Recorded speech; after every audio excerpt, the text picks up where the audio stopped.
Welcome. You can grab a snack, a drink, and head to a chair. Or you can stand up if you like, any of the above. Glad you're here.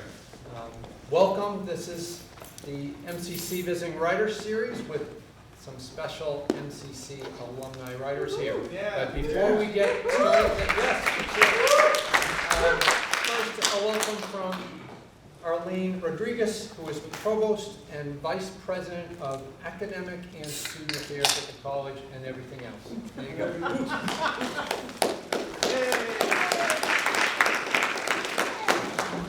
So good to see you. I'm glad I am here.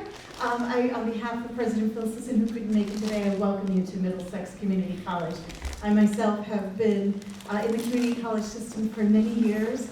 But I will share that I started actually as an English major many years ago and read all the references to UMass Amherst and Jabberwocky. I was actually on campus when they started Jabberwocky. And I'm like, I'm Randall. I know Randall.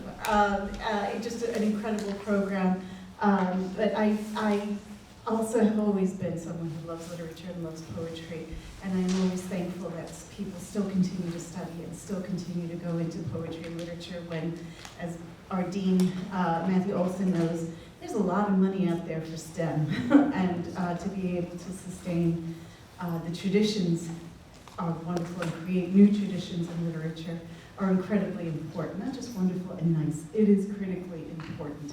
So I am thankful that you are all continuing that. I am thankful to Tom, and especially to Tom, who, when I came back to almost 3 years ago, Matthew and Tom talked to me about doing more with creative writing. Now, yeah, the stack was, it was a little, you know, the deck was stacked, given that that's what I studied. But I also know it's incredibly important, and in the hands of Tom, thank you so much. You have done incredible work with this.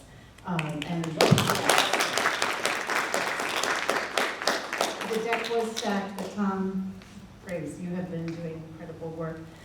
So welcome all to Middlesex Community College, where yes, STEM is important, but yes, critical thinking, writing, creativity are equally important. Yeah. And one cannot live without the other, because I don't want my STEM people to be without critical thinking, thoughtful, creative skills.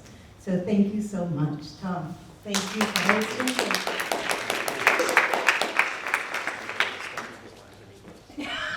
Thanks so much, Arlene, for your support, and it's great to be here. Again, this is MCC Visiting Writers Series, featuring 4 special alumni creative writers who are here to share their poetry and fiction. I'm Tom Laughlin of the Creative Writing Program. Myself and all the creative writing faculty members want to welcome everyone here. We're excited to have these writers back, and you'll hear from them. Today is a very special day for us because not only do we have this afternoon, but at 6 p.m.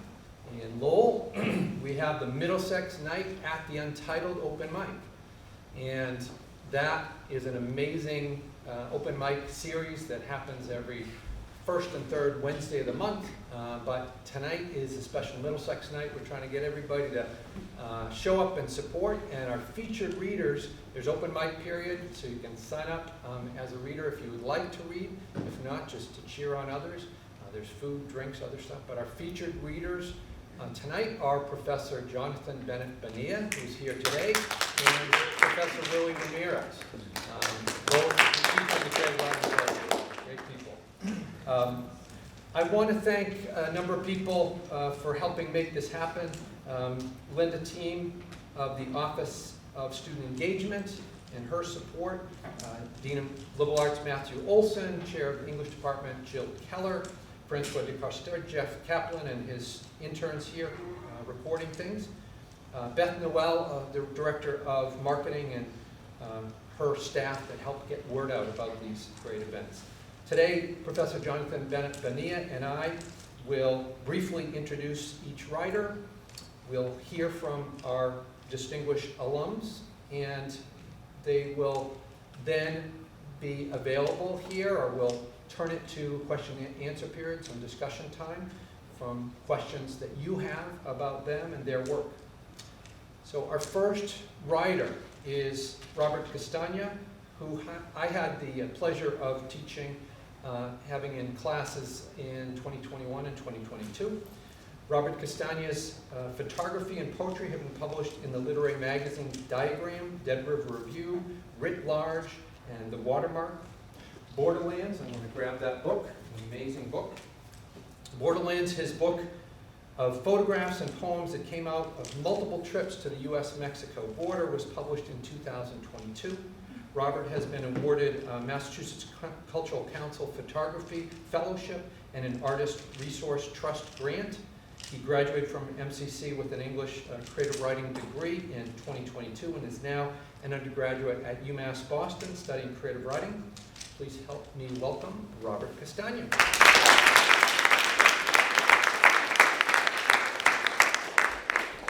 Thank you very much. So I'm going to read for you one poem, and I timed it. It takes 5 minutes to read. That gives me 5 minutes of introduction, which I feel it needs, actually. And I have copies for people, because personally I feel I'm not necessarily a very good spoken word poet, but I love the words on the page. And I think it's helpful to be able to read the poem. So I'm going to pass this around. There's about 30 copies, so you can, would help me? Oh, thank you so much. So the name of this poem that I wrote is called Horos. That comes from the word horizon, and I took the prefix horos, which is Greek, which means boundary. For a class at UMass Boston, I had to read Omeros by Derek Walcott. I don't know if anybody knows that book, but it's an epic poem that he wrote. He won a Nobel Prize for Literature, and basically he takes the Iliad, the characters in the Iliad, like Hector, Helen, and Achilles, and puts them on St. Lucia, the island where he was born and raised. So that particular poem is an epic poem, and it's book length. And so I wrote this poem very much in its style. So I'm going to just give a few. So Omeros basically is another word for Homer. We all know Homer. There are a couple other words in here I think that are just helpful to clarify. So there's a griot, which is a West African oral poets. Obia, which is sort of an African Caribbean healing spiritual tradition. There's the word midden. Midden is a domestic sort of waste and heaps. Old civilizations, indigenous civilizations, they sort of find these piles of like maybe bones or utensils. That's a midden. And then I use the word palimpsest, probably my favorite word of all time. So if I can throw in palimpsest, I will definitely do that. So that's basically like a manuscript that's been written over, so you can sort of see underneath old writing. So that's my intro. Here we go. I'm going to read it. Horos. Am I a slave master? Am I slave? Am I Hector, Helen, or inside these walls where I begin and others separate? Are we all characters that transcend time, legendary in our status, on an odyssey of our own making, wishing we were spoken by the blind Omeros, our Western Homer, 1,000 griots, conversations of all the men and women who speak and still do. Ada Limon, poet laureate, are you modern Homer, Omeros? Are there other names that reflect our time walking these paved streets and alleys, the sands of St. Lucia, on the auction blocks, buried in the trenches, sitting in this chair in front of this computer, our backyard gardens reflecting on our character? the traits that make us who we are, brave, daring, flawed, diminished by our cowardice, avarice, love torn apart, a brooch fastened to another lover, obeah, Christianity, death risen or buried in the earth, one prays to the heavens while the other supplicates to the dirt. I hear the words on the streets of beggars, then a prophet, two women in their hands held together as I walk with a notebook just begun. I write, are we always beginning anew, life in new clothes and hot weather, Parisian music in the streets, scrubbing floors to make ends meet? I listen to past songs and find a form of recognition. Was I there before? Have I told 100 stories, written books written before? Translated hymns into new tongues, fashioned words from different skins, sung by divergent voices, boldly heroic, that stood up to countless jealous men and cried laments that filtered down to freedom's ear beyond barbed wire borders. Horos, felt on sea breezes catching rhythms of our fathers, forgotten mothers who sacrificed their lives as routine rhythms run amok. What do fathers know of honor, not found on a battlefield and pounded home by a bludgeon and a sword or missiles launched by a dictator who imprisons poets that sing in Moscow Square? Soft words, silent reminders of conscience. Are not bookstores our conscience? If not libraries to remind us of guilt, our stories? How we sailed across the Atlantic as freight, or wielded a whip to keep dark men like wild animals under profit's weight, or spread the word of liberation in newspapers, garrison archived in anthemiums, digitized in a cloud of changing political tides that argue over history. History masked by epic events viewed through curious eyes, looked on behind discarded masks that litter our streets. A pandemic of politicians, each mortal in bone and blood and life, but as Wolf notes, there is something more, perhaps.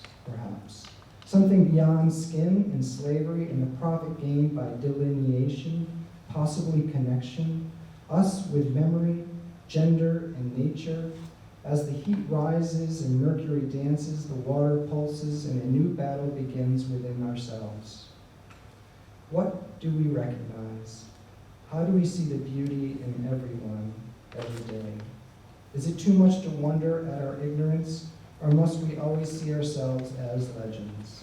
Legendary like Hector, sacrificed and reborn in a Roman kingdom? Or as a woman to blame like Helen, or as in the great garden, naked Eve and the serpent? Can we not be walking along nature's path smaller than the trees, diminished by the sky, paler than the leaves, softer than the stones thrown in the water like the sediment that winds itself down a braided river? To a delta of bones washed into vast oceans, not that we are so unimportant, not that we are nothing, some nihilistic notion, but of the same formation that inherits its story from the great fires that forever burn in our imaginations. Found physical in its form beneath the buried middens, capsized buildings, and indigenous civilizations of earth, salt and water, time, a clock that winds on the page rewritten by Chaucer, Shakespeare, Walcott, and Harjo, through boundaries, memorials, and torn murals, hands cuffed and placed in steel cages, bound in fragile books placed on high shelves, with pages scrubbed, a palimpsest of wave upon wave, phrase erased for new phrase, origins found beneath the rising seas.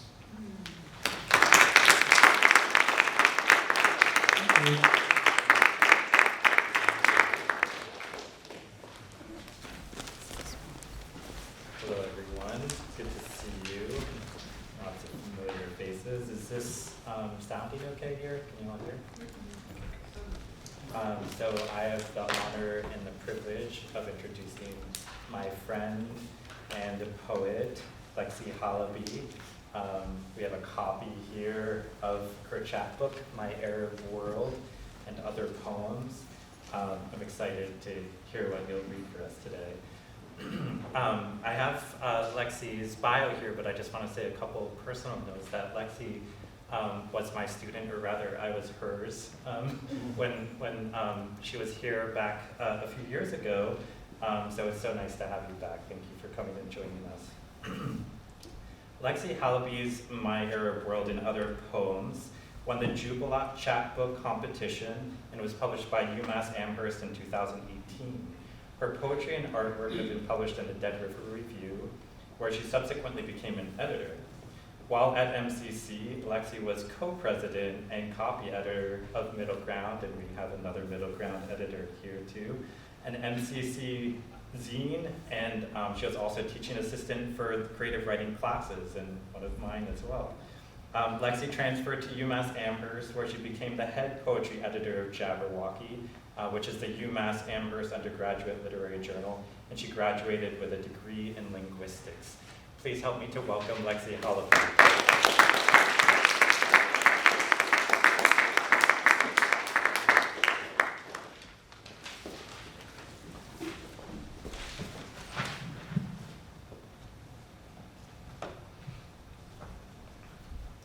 Hello.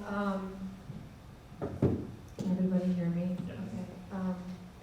I'm really excited to be here and to see everyone. It's a very important duty of mine as a poet to speak for people who can no longer speak. In only a little bit over a month, there has been over 20,000 Palestinians who have died, and they have lost their voice, and I still have mine. And so I will be reading 3 poems from 3 poets who are still with us today.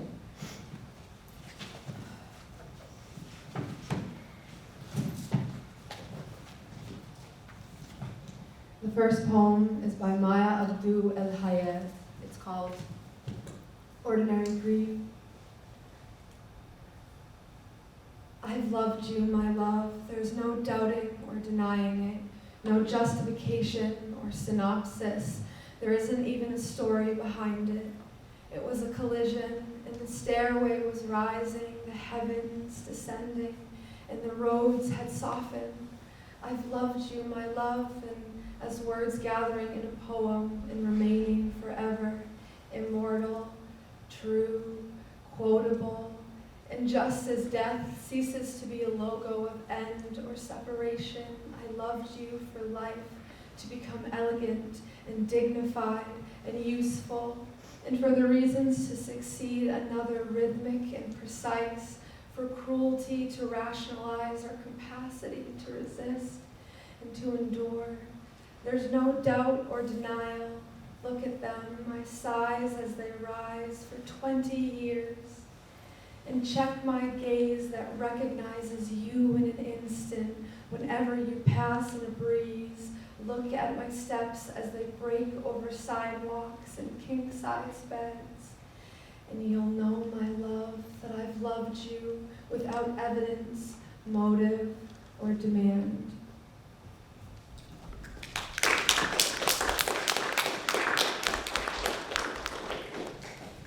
The second poem that I'll be reading is called Strip by Jess Abulkatas.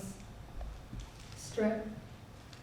To remove all contents or possessions from, to empty completely, a sequence of images telling story, a main road in or leading out of a town, a long narrow shape, especially of a woman, to tear the thread or teeth from, to dispossess, leave bare, remove all coverings, to press the eggs from a splayed fish, to gut, to remove bark and branches from an olive tree, to remove the midrib from its leaves, to milk a cow to the last straw, to barefoot the child always drawn from behind, to deprive someone of something, to take away from, confiscate, to rob, ravage, ransack, raid, revel, and rifle, to fire a bullet from a rifled gun, to rip the sheets from a bed,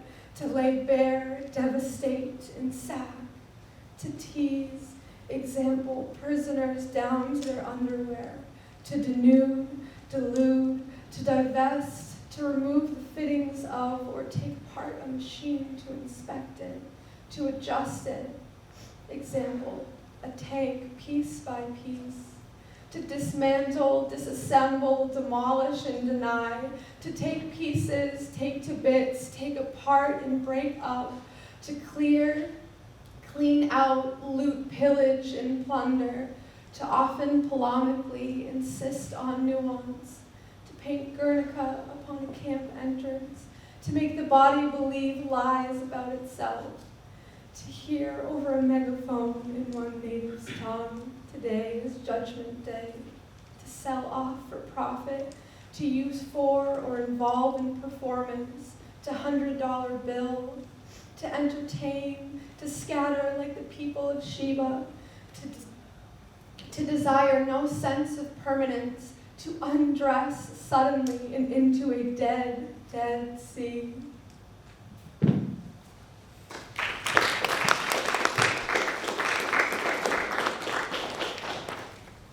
This next poem is called Arab Making by Zaina al-Suz.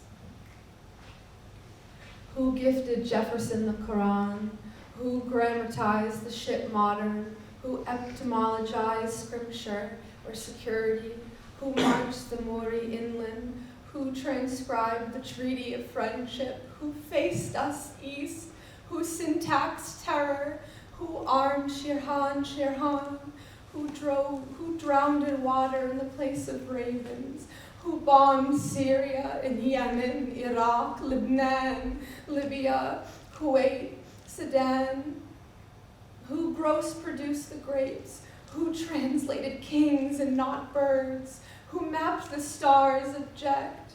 Who placed these fingers on my heart? Who drew Israel without the rank and file? Who stamped the passport? Who infected bodies and still setting allegiance? Who built that wall? Who invested in petrol? Who discovered you? Who citizened us capable in floodlight zoos? In slaves, who is my name? Who painted Jerome's fingers as poppies crowding my throat?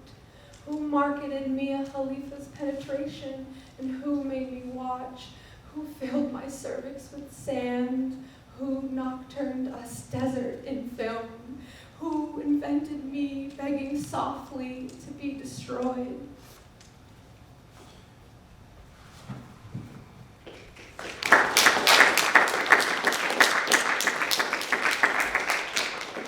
Thank you. This last one is from the book Rifqa by Muhammad al-Kurd. It's called Autobiography, and there's an epigraph here. It says, "Now that I've got a rifle, take me with you to Palestine," by Nizar Qabani, sang by Kulthum.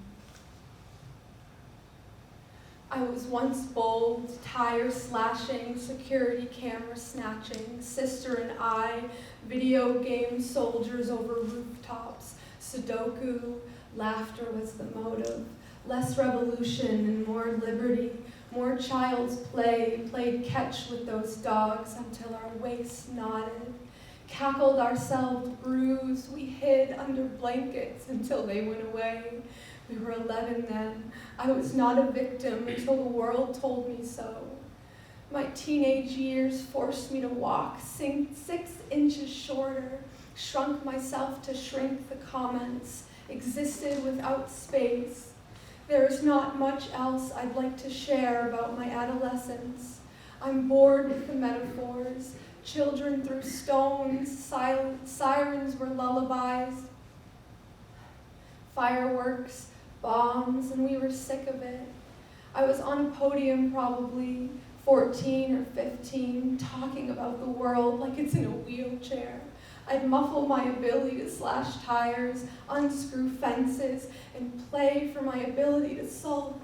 I used to pimp my pain, pawning soldiers for my pleasure. It was playtime for the twins, used to pimp my pain, now I merely exploit it. I've identified the problem, aches where dust should be. How do I breathe without smoking? Inhale without calculating. I need to run like I used to. Mother called them continent-crossing legs. Zoloft makes my face swell up. A choice between sanity and slimness. What does this say about me? This isn't an epiphany, though poems aren't meant for that. Thank you very much.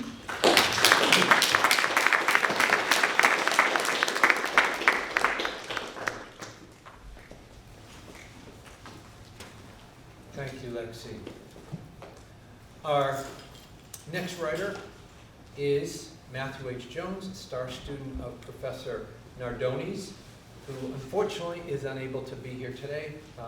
He is Vice President of the Massachusetts Community College Faculty and Staff Statewide Union, and there's a meeting going on today, but he sends his sincere apologies that he can't be here to honor and celebrate with Matthew. Matthew H. Jones has written 5 novels and 2 collections of short stories, which are available on Amazon, and some will be available afterwards on a table and back.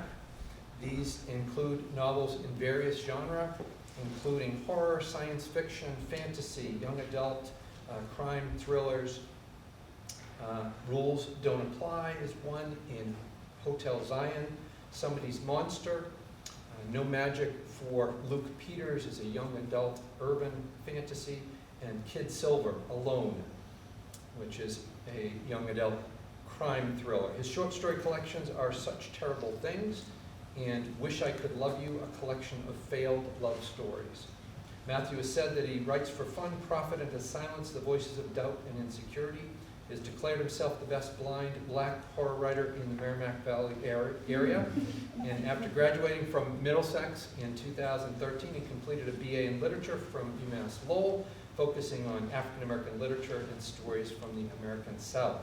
Today we'll hear an audio version of Matthew's science fiction horror novel In the Hotel Zion.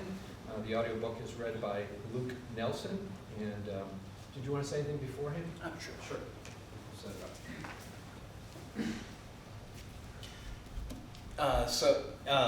Can everyone hear me? Mm-hmm. Awesome. This is going to be the book that we're reading from today, In the Hotel Zion. I'd first like to start off with another round of applause for Lexi. Everything was amazing.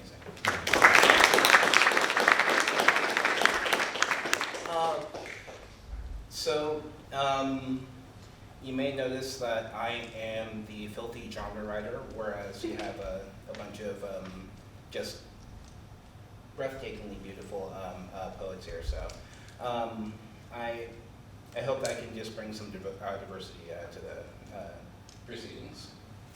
Yeah. Chapter 1. Missing something I never knew. It hits hard and it hurts worse. An alarm blares in the darkness, and my memory slinks back. I look around and think I'm blind. The world is just a feel of silken sheets and a cushy pillow. For a split second, I think it's a dead person, but it's too small and it yields too much. The world is that, and the awful noise electrifying the black. I feel a pain in the nape of my neck and in my chest. It feels like hands choke me, but there aren't fingers around my neck. A vague stain of light low on the ground seeps into focus like spilled wine. I lock on it as it wobbles and splits drunkenly. There's carpet, blue, there's a door, there's darkness. My headache turns and for some reason I'm dizzy. At least the pain relaxes. Either the room is, or I am spinning like a top. Something inside my belly does its own spin. My mouth fills with saliva. Even that subsides, as if I rode my bed into exhaustion. I take shuddering breaths. My hand patters across the sheets, searching until I remember I'm alone. Still, I want to scream out. Something's wrong. Sweat burns on my forehead and cheeks. My skin is cold. Everything is reverse. For a moment, I might even thud against the ceiling. I want to scream, but I breathe instead. Air makes it better. I slump on my side, and I realize that I'm making tight fists. I hear a girl's shrill cry. Diana, I think.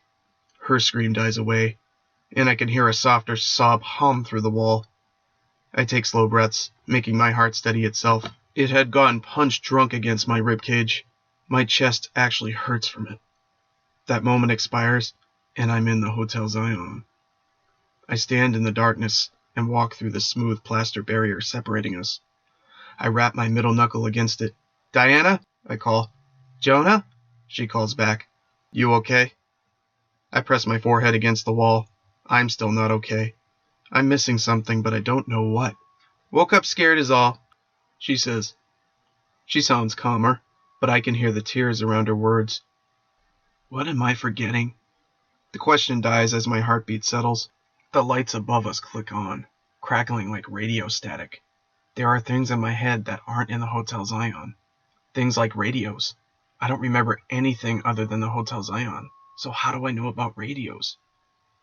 Is that what I'm forgetting? It's already a quiet voice in my head, and I know that soon I'll forget that I'm forgetting. I wince at the white-blue glare and put my hand over my eyes. I blink until my eyes adjust and pinch the bridge of my nose until the dizziness goes away. I should write down that I'm forgetting something. Pipes rattle in the walls. Diana in the shower. I look to my bathroom, but sit at my desk instead. Our rooms are all the same. One bathroom with a shower, sink and toilet. One bed with thin blue sheets and a cotton pillow. One wooden desk with 2 changes of clothes. One chair, padded leather, and a plastic alarm clock bottled atop the desk. I found a stack of gray spiral-bound notebooks and a box of Hotel Zion brand pens in the hotel basement, and there, on my desk, they lay. In 2 years of our imprisonment, I filled 4 of them with everything I think I remember. I'm midway through my 5th. Much of that what I've learned is half of what I've written. I don't remember.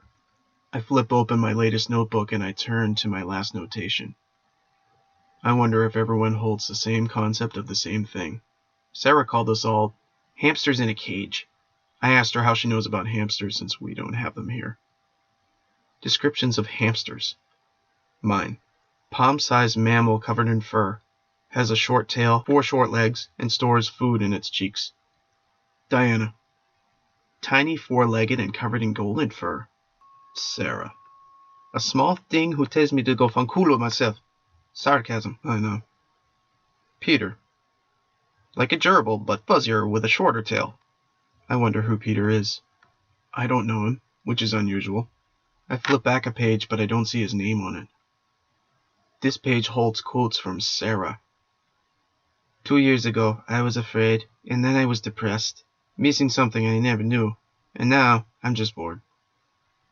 I pause on the line, missing something I never knew, but shake my head and flip back another page.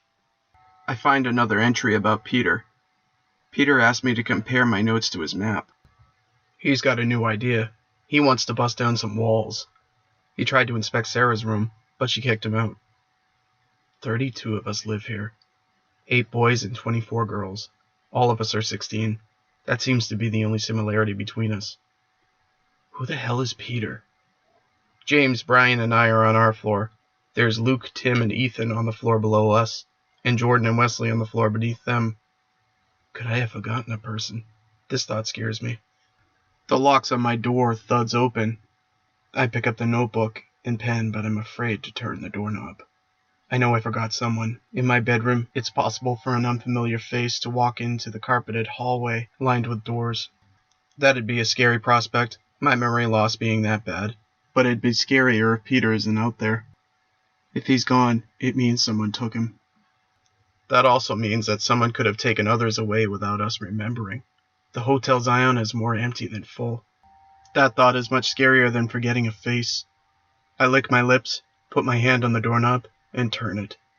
The door feels heavy, and the light and hallway feel different, thicker in some way. I peer at a sloppily forming line of people. Some of them are fresh from the shower and dressed. Others are not. I look from face to face and recognize everyone. At the end of the hallway, outside of our rooms, a machine sits into the wall. It's all polished metal, glass, and blipping lights with slots at the bottom to dump laundry and retrieve food. A placid feminine voice wishes Brian, closest to the machine, a joyous morning. Diana stands in line with her long, kinked hair hiding her face. It's still damp. James, tall and broad, comes from behind me, drops a hand on my shoulder and asks, "Rag ball after breakfast?" He holds up a ball made from a long-sleeved shirt. I shake my head. You know where we'll be if you change your mind. He moves on, already asking Mira and Alice. I keep an eye on him and take Diana by the elbow, leading her away. Hey, do you remember me asking about hamsters? I don't, she says. Hey, anybody remember me asking about hamsters? I call to the entire line.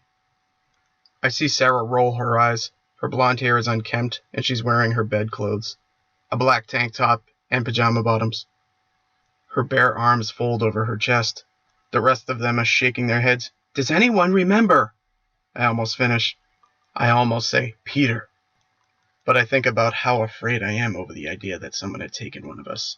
I see James again, his eyes narrowing, and I figure I shouldn't just blurt it out before the others have had their breakfast. Never mind, I say. He's such a Casa weirdo, I hear Sarah says. I go to the back of the line and Diana follows me. Jonah, what was that about? She asks in a low voice. I could still see the ghosts of tear streaks on her auburn cheeks. I read something in my notes that might be important. You want to be vaguer? I read about someone in my notes that might be important. Someone who isn't here now. I say into her ear. Do you remember Peter? She steps away from me, her brow furrowed. She shakes her head. Get back in line. We can talk after we get food, okay? I think of something. Missing something I never knew. I don't know why those words are stuck in my head. I step away from Diana and go to Sarah, further up the line. She looks at me and looks away. I wrote something that you said. It feels important, but I don't know why. I offer her the notebook, but she doesn't take it. Just look, I say, holding up her page. She takes a notebook, reads a short line, and then tears the page out. Don't write about me, she says, crumpling it into a ball and then dropping the rest of the notebook on the floor. I notice she doesn't toss the sheet away. I decide not to press it. Not now. Diana sits on her bed holding a silver pouch of warm scrambled eggs and a smaller, clear pouch of orange juice. She ignores both of them. I sit in her desk, absently picking at my scrambled eggs. It's always just been us. How do you know someone snatched him? It's possible he just found a way out, Diana says. That's possible. I think he was looking for one. If he used it, though, someone else would have found his escape route already. 2 years of nothing new? I don't think anyone would keep it quiet. No, I think Peter got close to escaping and they took care of him. We don't know that, though. I mean, there are places in the basement that none of us would see for days. We haven't even checked, and you're assuming he's kidnapped? Why? I'm not sure why, so I don't answer. I just think back to Sarah's words. Missing something I never knew.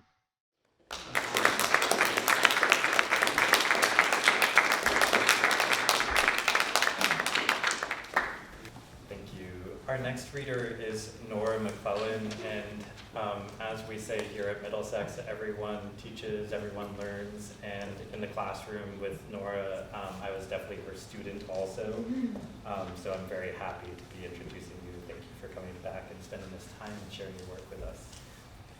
Nora McClellan's poetry and creative nonfiction have been published in the Dead River Review, where she also subsequently became an editor. While she was at MCC, she was also president of the Mad Queens Creative Writing Club. And after graduating in 2022, Nora transferred to UMass Amherst also, where she works as a writing center tutor and was the nonfiction criticism editor of Jabberwocky, which is the UMass Amherst undergraduate literary journal. Please help me in welcoming Nora McClellan.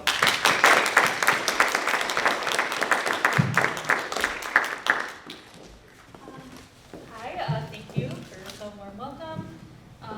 Definitely some very tough acts to follow. It's an honor to read alongside all of you. I am exposing myself as a Gen Z kid because I'm reading off of the Google Drive app. So we're going to figure out how to set this up alongside the microphone. Okay, but it also okay. Do you want help taking a mic? Yeah, I know. All right, use both my hands. All right. So can everyone hear me? Yes. Awesome. So I'm going to read a short story I wrote that was inspired by the Greek myth of Hades and Persephone, but it's from the perspective of Persephone's mother, the goddess of the earth, Demeter, because I feel like, well, if you're all familiar with the myth, I feel like she had a right to be upset by what had happened. So, yeah, I'll just get started. The mother goddess, Rhea, had decreed Persephone would spend 3/4 of each year home on earth, but return to her captor, Hades, king of the underworld, come winter. This was the best arrangement Demeter could get on her daughter's behalf, and she knew better than to argue with a titan. Still, she was sickened by the injustice of her wicked brother, Hades, binding her kidnapped child to him with his sleight of hand. However, it was preferable to eternal imprisonment, so Demeter and Persephone would take what they were given and make the best of it. They spent the summer aiding mortals with the harvest and running through the meadows. Only the slightest discord tainted their former harmony. Worrying for her safety, Demeter scarcely let her daughter out of her sight. Persephone acquiesced, but brooded. Demeter resented her daughter's coldness, but what else could she do? Persephone would never again be the maiden of spring. Hades had snatched that from her. She had depended on Demeter's comfort for the woes of childhood, twisted ankles, and worries of what her friends thought of her, but she said nothing of this earth-shattering trauma. Perhaps her newfound reserve meant she was becoming more independent. Still, Demeter hated to think of the price Persephone had paid to grow up.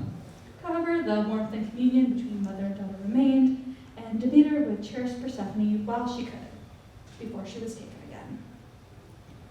A week before winter began, Persephone asked Demeter to visit a grove she had loved as a child. There, they found fallen leaves of the brightest colors, apple red and fire orange and golden sunlight. This new season, called autumn, brought vibrant changes in foliage. Delighted, Persephone gathered the leaves into a pile next to an oak tree and jumped into it.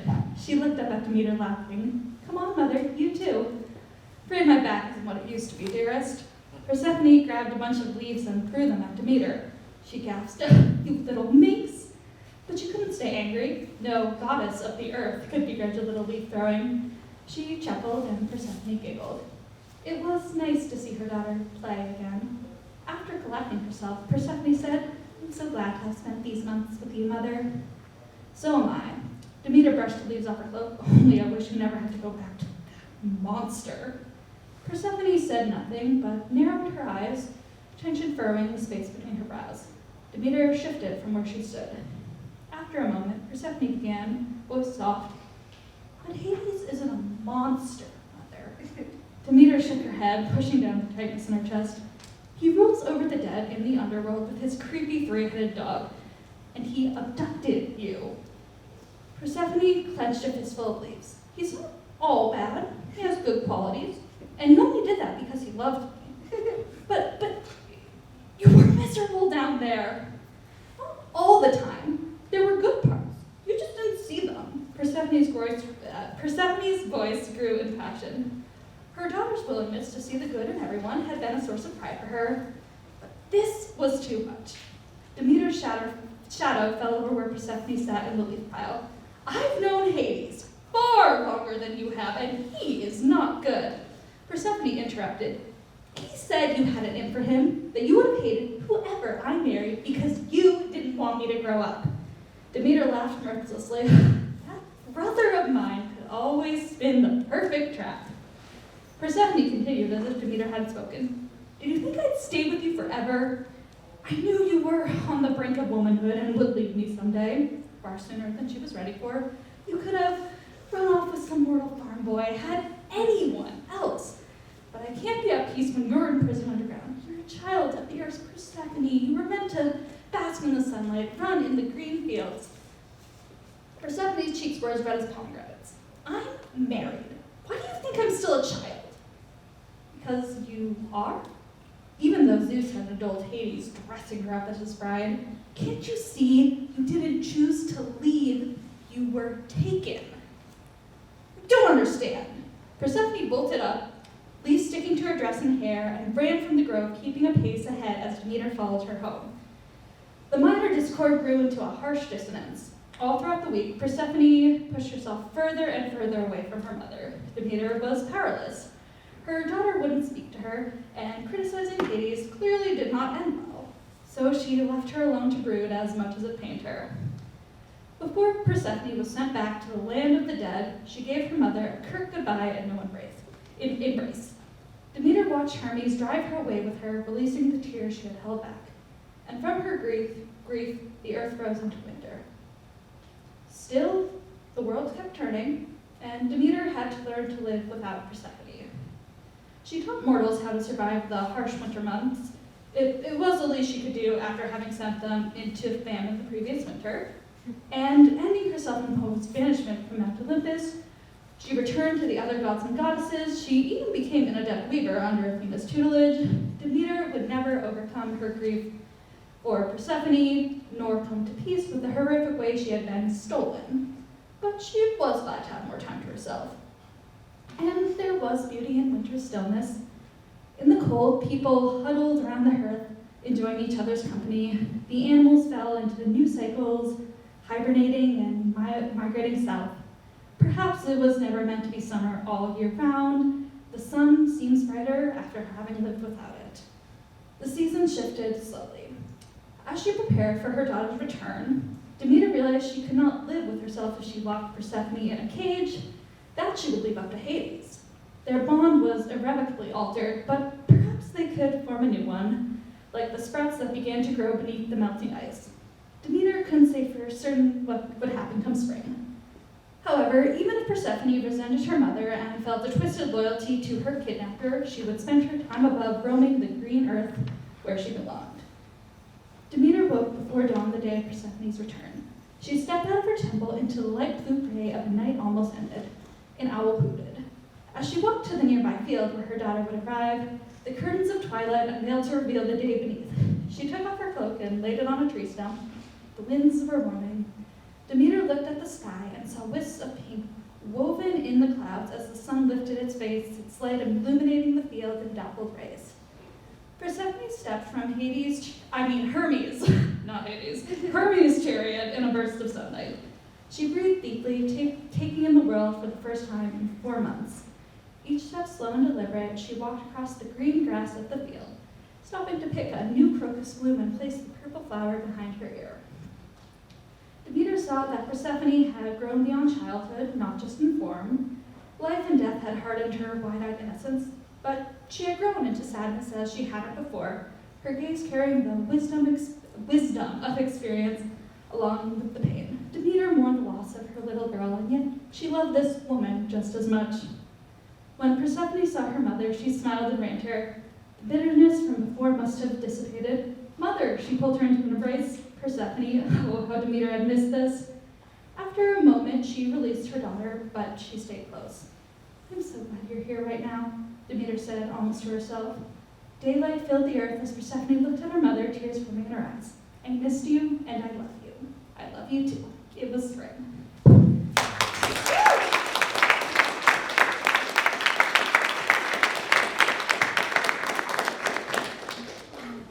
Well, let's hear it for all of our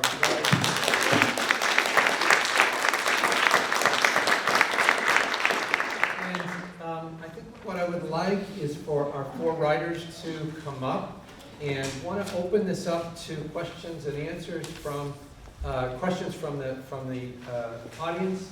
And I'm going to walk around with the mic. We have a couple, so maybe I'll let you guys grab a mic and I'll see what questions you got. So I'm interested maybe to start while we have people think about questions, but just interested to hear from any of you about what Middlesex provided you in terms of being an artist and moving beyond here. How did you what did you carry from Middlesex as you moved forward? Because I'm holding the mic, I guess I'll start. For me, it's a thirst for like a writing community. When you're writing, you tend to do it by yourself, and if you're not careful, you can stay that way.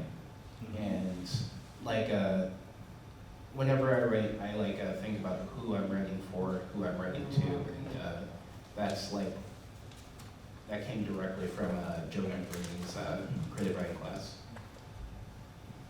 Does someone else? Similar to you, the community, the space, the ability to just be with others and share the things that you kind of want to do. Like I was lucky to be a part of the zine team as well as the literary magazine, and the college has provided a lot of space to kind of create and be independent and be imaginative, and all of those things are very important to me. Thank you. Yeah, similar to what everyone else has been saying, just community, the support, just the relationships you form with other people. When I came here, I was thinking like, wow, I don't really recognize a lot of these people, but I can see them all talking to each other, so it's like, okay, like the sense of community is still there. There's still a sense of camaraderie between different creative writers here, so yeah. So, yeah, I started during the pandemic. So the biggest thing I remember is our first class is in the tent right over here, and the muddy grass. So it was just a lot of fun. I mean, the pandemic sucked, and you were home, and the creative outlets. I was looking for something. My profession had just totally dried up. I'm an event photographer, so I had nothing to do, and I was looking for something. I loved writing, and I was looking for a place to just kind of explore it. I wasn't sure how serious I was about it. And when I found this college, I have to say, the amount of creative writing classes, there was nothing like that anywhere. And it was, I live in Bedford, it was not that far away, so I just jumped on board, and I've been enjoying the ride ever since. It's sort of, for me, I'm 55, returned back to school. I'm not doing this to change my profession, but I just wanted to. I feel like when it comes to writing, you really need, a solid education. And this, I became totally ready. I went to, now I'm at UMass Boston, and I'm totally enjoying that. But you guys, at MCC, you paved the way for me to do this. So I'm very, very thankful for my time here, really.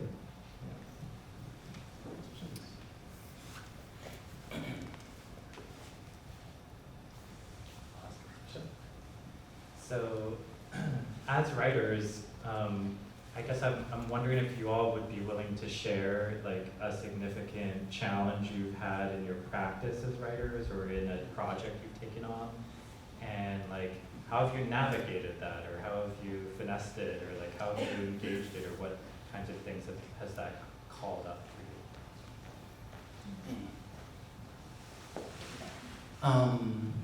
you? Speaking just for myself, I guess, writing is really entangled with my mental health journey, and writing can be very therapeutic, but with any thing where you might have you're in a state of depressive state and you don't want to do the thing that will actually make you feel better, so it's actually forcing yourself to do something anyways, even though you don't want to. So that might not necessarily be what you're looking for, but that's the medium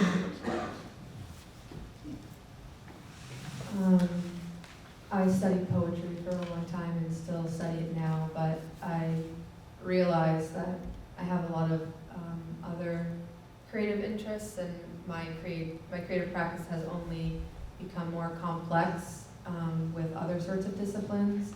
I love poetry, I studied linguistics, I love sound, I love people's accents, but I found that language sort of sat somewhere, and though it's integrated with all other types of art, just staring at letters on a page became a little unsatisfying to me. And so I've recently moved into a more visual field where sometimes now I have a batch of poems I've been working on called My Life is Furniture. And it's poems all in the shape of furniture I had growing up, because after my grandfather died, I went through the house with my aunt, and I would just lay all over these couches that I used to sleep on as a kid. And so I needed to recreate that in my creative practice. And now something that I do is whenever I break glass, I take resin and reassemble it on, let's say, a mirror or a frame. And that still feels like a kind of poetics, but it's still sort of moving towards this like visualization or this reconstruction of something that has changed its shape. That was really beautiful. I love hearing you talk about all that. Yeah, I think for me, this might not be true for everyone, but like I feel like when I take writing too seriously, it becomes harder to write. So just kind of like taking the pressure off of myself and saying like, okay, I'm just writing a story. It's not that deep. If I fail, it's okay, and just allowing myself to have fun. I think that's been huge.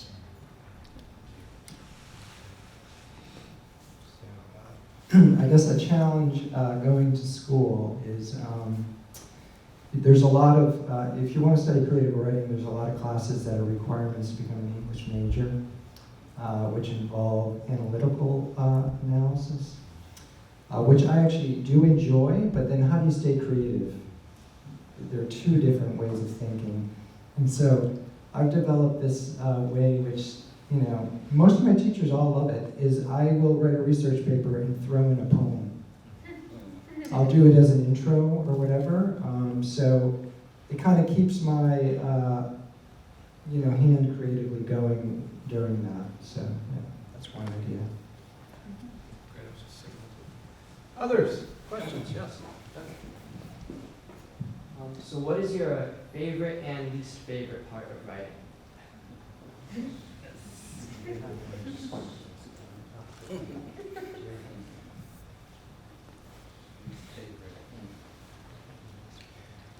It can actually be the same thing at the same time, where like you kind of are trying to figure out like how to do this in a clever way, not like be too clever, too ridiculous with it, but you're trying to solve a plot issue in a clever way, and then you actually realize, oh, it was like very simple, it was easy, it was the right answer was right there staring in front of your face, and you kind of feel dumb, but it's also very cool that you finally found it. So that's what I normally would say, my favorite and least favorite thing. I'll have to agree with you on that. I really love making creative decisions and being like, I want this word here and that word there. But then also there are times where I'm like, I don't want to make that decision. I don't have an opinion about that, but I do feel it. Yeah, because you want to like be precious. You want to hold it in a precious way, but not everything is sacred, and you shouldn't take it seriously all the time. But yeah. Yeah, definitely it's true of just figuring out like when to wordsmith it, when to let it be. I think there's something about like the act of just writing that just, it's so calming and fulfilling. Just like when you get like in your flow state and the words are just coming out. And then the flip side of that is when you read it later and think like, wow, like, what did I just write? You know? Yeah. I would say, you know, it started, I think when I first started writing revision was something I kind of didn't really want to get involved in. I am like the biggest reviser right now. As a matter of fact, I actually love revision, and I love reading my work over and over. I kind of feel I'm sort of obsessive. I have I have some sort of mental issues with obsession, I think, but I happen to be able to turn it to a positive by doing creative writing. Because, in other words, you know, I'm going to think about stupid stuff, but why not think about what I'm writing? And literally, I can write a poem, and then I might read it 200 times in a week. That's literally the truth. Because then, you know, I started using Google Docs, and so it's always there. So if I'm sitting in my car and I have 2 minutes, I'll read it again. And then I'll change a word. That's how literally I get with that. But I don't think that's a flaw. I used to think it was a flaw. For some reason, I think I originally thought original inspiration was God-like, don't tinker with it, right? Then you sort of realize, no, there's beauty in that, but there's also beauty in just tweaking, and sort of that really finishes it. And sometimes you think it's finished, and then a year later you finish it again. I think there's nothing wrong with that. Even if it gets published, as far as I'm concerned, you can always keep tweaking it. It's just the way I look at it. Second, third, fifth edition. Yeah. What's the first thing you remember writing, and how do you look back on it, let's say?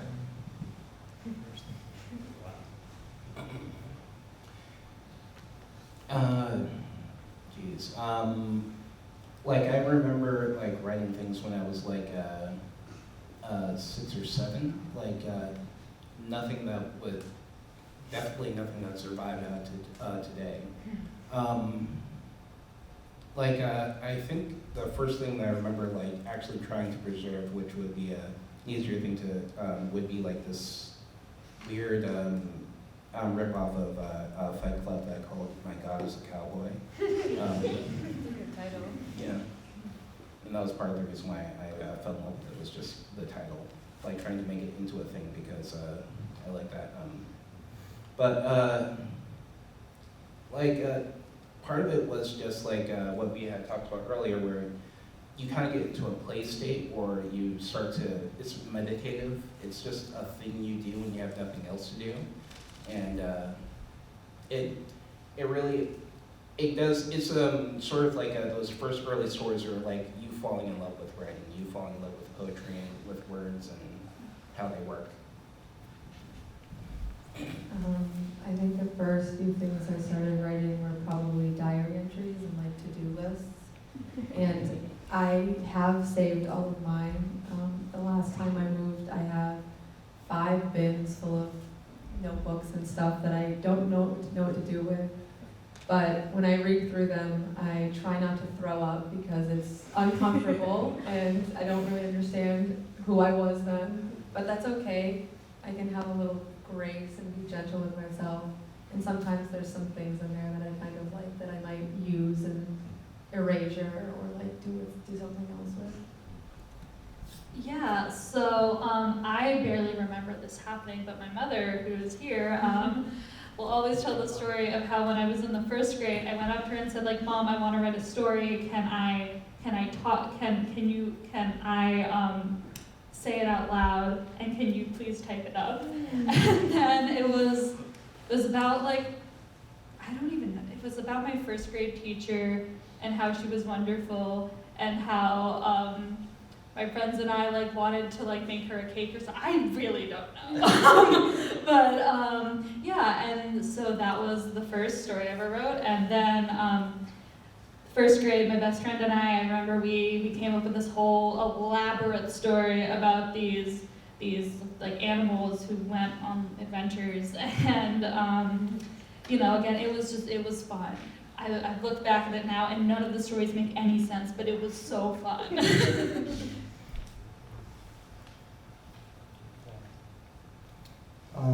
I have no idea, but I will say this.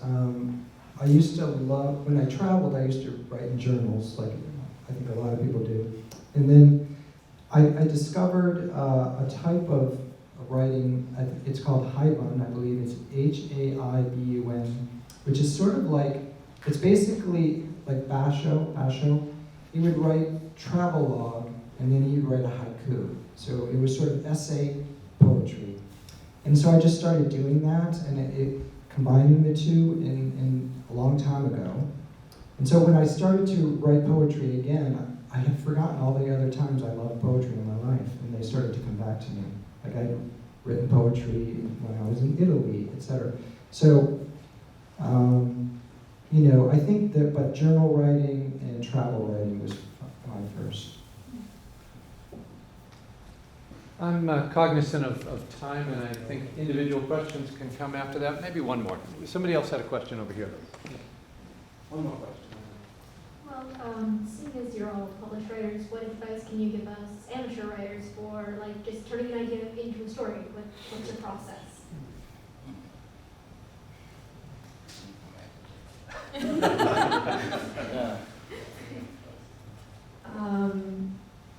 I would say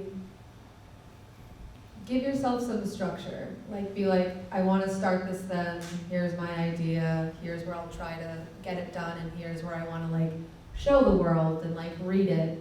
Because sometimes it's hard just to finish something and you really just want to be able to stop eventually. You can be obsessive all the time and return to it, but sometimes that keeps it in one area wherein like we write to share with the world and to show other people. So I would say stay committed, give yourself a little timeline, give yourself grace. If that doesn't hit the timeline, there will always be other poetry readings. And it's also really good to socialize if you want to get your work out. In the last few years, I have not done that very well. Everything just stays on my desk because I'm constantly wanting to work. But like I said, you can always go to a reading, always go to a flea market. Like, people always want to kind of know what's going on. Yeah, that's a really great question. I have a massive pile of half-finished short stories, so I often ask myself the same thing. Yeah, I think similar to what Lexi has been saying, it's good to set yourself structure. I mean, I think it's also important to remember that it's a process. You know, you're not going to, you know, write a brilliant first draft. Like, it's a process of, you know, first brainstorming, then, you know, writing a rough draft, revising. Some people like to outline, some people don't. And I know sometimes it helps to have a deadline. Like, I've found that when I was actually taking creative writing classes, I used to just have like half-finished like starting ideas, but when I was taking creative writing class, just like, actually you have to submit this draft by midnight. That really motivated me. And even if you're not in a creative writing class, like, you know, having an accountability buddy or a group, maybe Mad Queen's Creative Writing Club, can be really helpful. So speaking to the thought of just like setting a deadline, I'm not sure how many of you are aware that November is National Novel Writing Month. So like 50,000 words in 30 days doesn't have to be good, it just has to be done. Right. So that's like, we're halfway through, so I'm not sure how far you can get, but if you are curious about that, NaNoWriMo.org. For me, it was like sort of getting over myself, like not being, you have to be unafraid of like sharing with the world, because like there are a million one excuses when you're almost done with your book on why you can't stop, on why you can't finish, and part of that is like just not having the right answers, and part of that is just fear. You're afraid to have it be done and have it go into its next stage. So that's my advice. Just real quick, so in terms of doing the work, I just feel like if you're a creative person, you're obsessed and you gotta just do it. So I mean, that's completing the work. In other words, it's just gonna happen because you're driven. But in terms of getting it out there, which I think is the key thing, and actually if it doesn't get out there in some fashion, then that does stunt your ability to want to drive to do it, right? It's a loop. But I found that Massachusetts Cultural Council, they weekly put out opportunities. It's every week. They're very faithful about it. There's for poets, there's for photographers, whatever. You have to stay in touch with that, I think. But looking for those things, and then what I suggest highly is don't bend yourself to some opportunity because maybe you're going to find opportunities that really fit your wheelhouse. And I feel like if you really pursue those, you'll be shocked. Those are the ones you're probably going to get. Do you know what I mean? So just look out. There's tons of opportunities. You just have to find them. I mean, I think there's a lot of funding for art. I really do. I'm sure we could use more, but I really do think there's a lot out there, a lot of opportunities. Well, I think we want to give a big round of applause for our writers.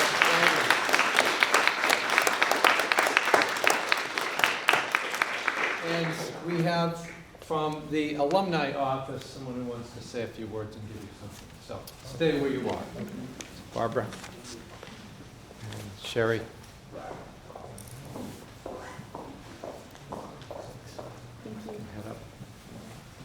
Thank you. My name is Barbara Maglio. I'm the Director of Annual Giving and Alumni Relations at Middlesex Community College. Joining me here today is Sherry Dank. She's our interim president of our Alumni Association board.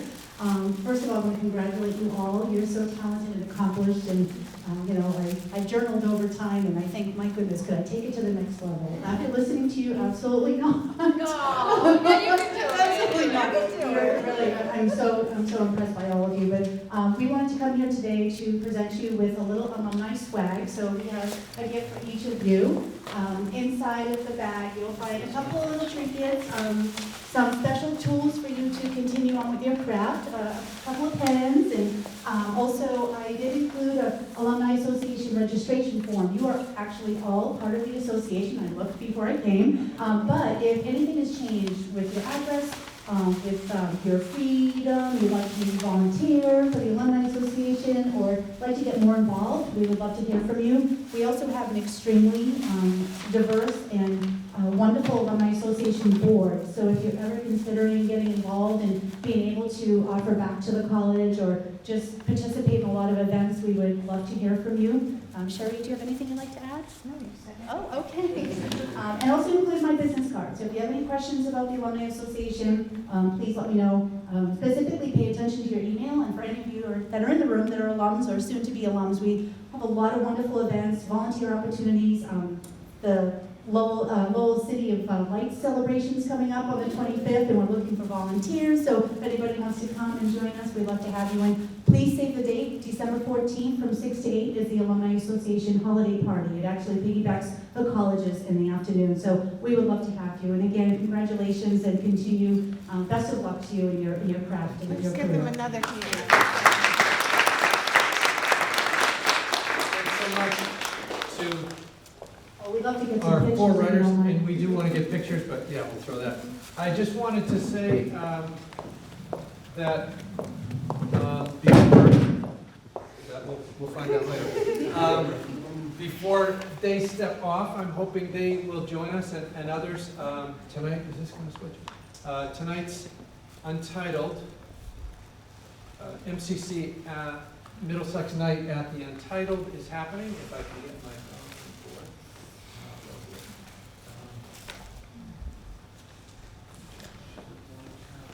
and our featured, it didn't switch. Sure. There is a notice over there. My PowerPoint is not working. It's a multiple screen here.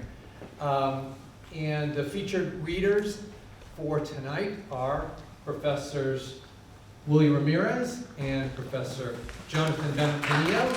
So come cheer them on, hear their amazing poetry. Sign up for the open mic or not. Lots of great community members, great food and drink there. So it's on 250 Jackson Street.